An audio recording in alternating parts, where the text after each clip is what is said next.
Bienvenue, activez la cloche pour recevoir chaque semaine des vidéos sur des personnages historiques. Si vous appréciez le contenu, n'oubliez pas de vous abonner.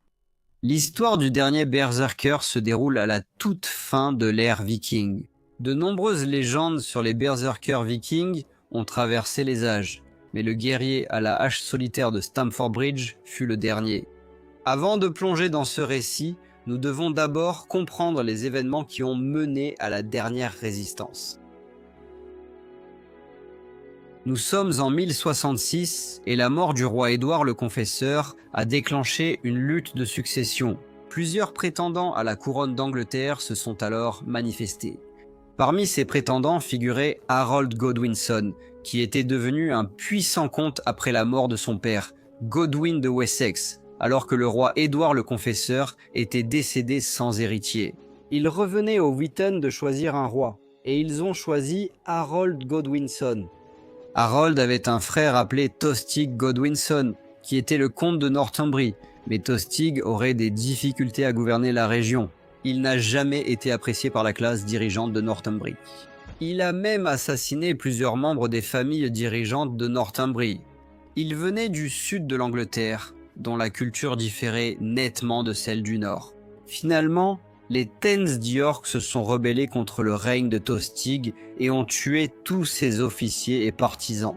Le frère de Tostig, Harold, était d'accord avec les revendications des rebelles, et Tostig refusa d'obéir aux ordres de Harold. Cela mena à une confrontation fatidique entre les deux frères Godwinson, au cours de laquelle Tostig accusa Harold d'avoir déclenché la rébellion. Harold devait conserver son trône, car Guillaume de Normandie avait ouvertement déclaré son intention de prendre le trône d'Angleterre. Il a donc exilé son frère Tostig, car il devait s'assurer que les comtes du Nord lui restent fidèles. Tostig, cependant, a comploté sa vengeance contre son frère Harold. Tostig allait entrer en contact avec le roi Harald Hardrada de Norvège, et il se rendrait à sa cour. Il fut profondément impressionné par la légende vivante aguerrie au combat qu'était le roi de Norvège. Et il réussit à convaincre un Hardrada peu enthousiaste, qui venait tout juste de terminer une longue guerre sans issue avec le Danemark, de préparer son armée pour conquérir l'Angleterre. Ainsi, en septembre 1066, Hardrada mit les voiles vers l'Angleterre avec environ 300 dracars. Il fut rejoint par Tostig, qui apporta des soldats et des navires, et ensemble ils naviguèrent le long de la rivière Ouse, en direction de la ville d'York. Ils arrivaient bientôt à l'embouchure de la rivière Humber. L'armée de Harold se dirigea rapidement vers York, où elle fut confrontée aux comtes du roi d'Angleterre, Edwin et Morcar. Cela allait culminer avec la bataille de Fulford. Les Anglais attaquèrent les premiers, avançant sur l'armée norvégienne avant qu'elle ne puisse se déployer complètement. Les troupes de Morcar repoussèrent Harold dans les marécages, mais celui-ci fit venir plus de soldats du flanc droit pour attaquer le centre. Même si les envahisseurs vikings étaient en infériorité numérique, ils forcèrent les anglo-saxons à reculer. Pendant ce temps, d'autres forces vikings arrivaient encore sur le champ de bataille, où elles trouvèrent un moyen de contourner le cœur des combats. Et ils ouvrirent un troisième front contre les anglo-saxons, qui étaient désormais en infériorité numérique et pris à revers. L'armée anglaise fut vaincue et subit de lourdes pertes, tandis que les forces vikings perdirent moins de 1000 hommes. York se rendit à Harold Hardrada et son armée se retira à Stamford Bridge, à 7 miles à l'est de York, pour attendre l'arrivée des otages. Harold Godwinson apprendrait bientôt l'invasion viking et il se dirigerait vers le nord à grande vitesse, avec autant de comtes, de seigneurs et de guerriers qu'il pourrait rassembler. Voyageant jour et nuit, il fit le trajet de Londres au Yorkshire, soit environ 200 miles en seulement 4 jours. Cela donna à Harold Godwinson l'effet de surprise. Comme Hardrada et son armée viking n'avaient aucune idée que le roi d'Angleterre était si proche. Jusqu'à ce que l'armée viking voie physiquement les guerriers anglo-saxons, ils étaient totalement inconscients de leur présence. L'armée de Harold Hardrada n'avait aucune idée de ce qui leur était arrivé. Pris complètement par surprise le matin du 25 septembre, l'armée anglaise a couru directement en bas de la colline vers les forces ennemies vikings. Beaucoup d'entre eux étaient totalement inconscients et n'avaient même pas mis leur armure. Cette attaque surprise allait culminer avec la bataille de Stamford Bridge. Les Vikings établirent vite une position défensive sur la ligne de front, tandis que le reste de l'armée se retirait par le pont vers la rive est de la Derwent. Les hommes du Nord, restés pour retarder les autres, ont vite été abattus. Mais un homme s'est détaché du groupe et est resté en garde sur le pont, attendant la férocité des forces ennemies anglaises. Selon la légende, un seul homme armé d'une hache a tenu le pont face à toute l'armée anglaise pour permettre à ses compagnons vikings de se regrouper et de former un mur de boucliers.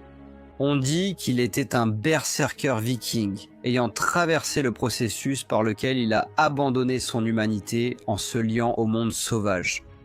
Ce guerrier n'était plus un homme ordinaire, mais un guerrier chaman capable de se connecter à l'esprit de l'ours.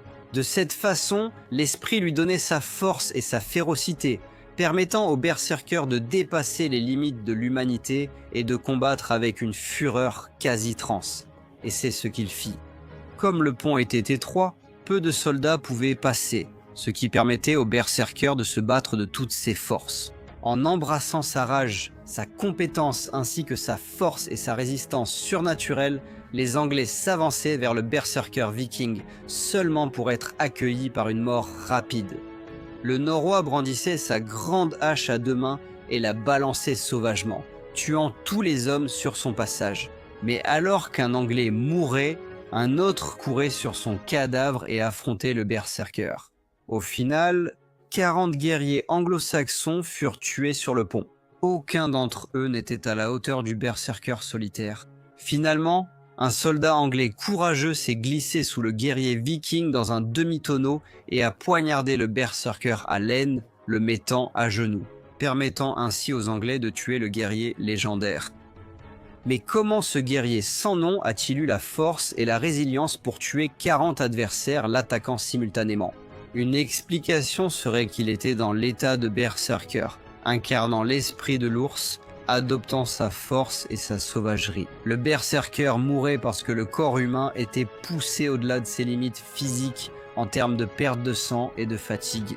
De nombreuses sagas montrent que les berserkers héritaient d'une immunité physique en bataille.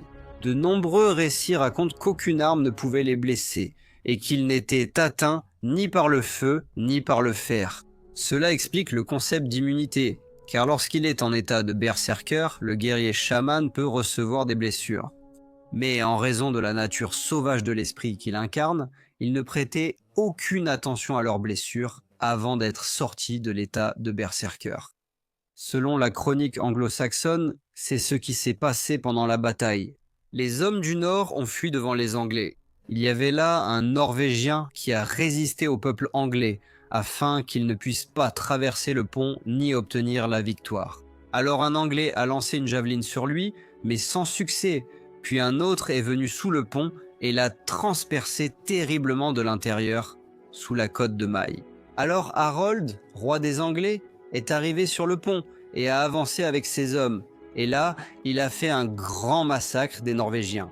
Ce passage est important, comme il l'indique. Un Anglais l'a visé avec un javelot, mais cela n'a servi à rien. Cela pourrait signifier que le berserker viking a bien été touché par un javelot. Mais à cause de sa frénésie, cela n'a eu aucun effet, et il a simplement continué à se battre comme si de rien n'était. Néanmoins, le guerrier sans nom est tombé et ses troupes se sont préparées à une attaque.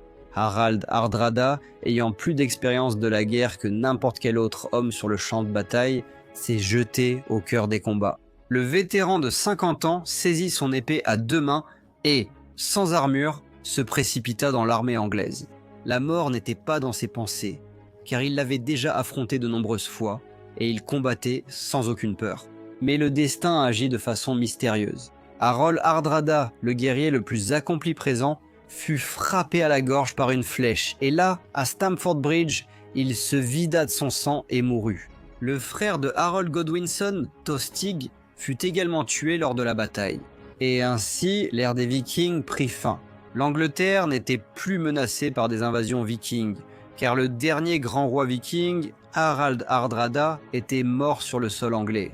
La dernière résistance du berserker solitaire est entrée dans la légende, laissant aux Anglais une impression durable. Que certains des guerriers vikings pouvaient devenir enragés et acquérir des capacités surnaturelles pendant la bataille.